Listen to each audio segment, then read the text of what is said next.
known as the father of the atomic bomb. Robert Oppenheimer was a huge part of the Manhattan Project because he was a Harvard graduate theoretical physicist, but ended up on the project more by fate or destiny rather than enthusiasm, like a colleague of Oppenheimer's once said.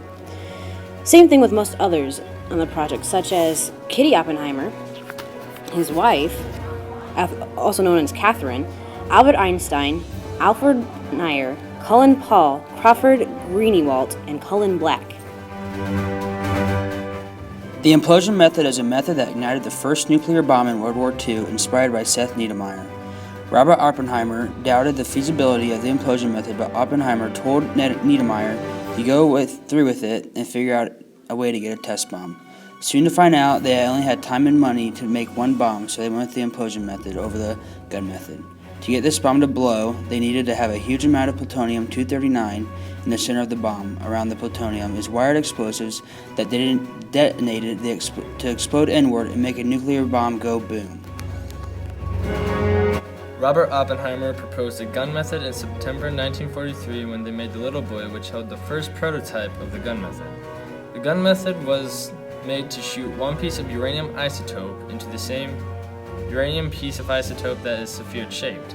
An isotope is the radioactive form of an element, and this is why they chose uranium, since it is always radioactive. The Little Boy was never tested to be used, but it was a backup in case the other bomb were to fail. The Little Boy was easily to accidentally blow up from crashing from an electrical short or fire and water damage.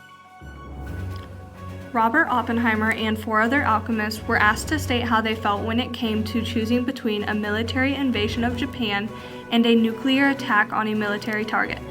The panel decided to do the nuclear attack on a military target. Oppenheimer decided that the intentional slaughter of civilians had been unnecessary and wrong.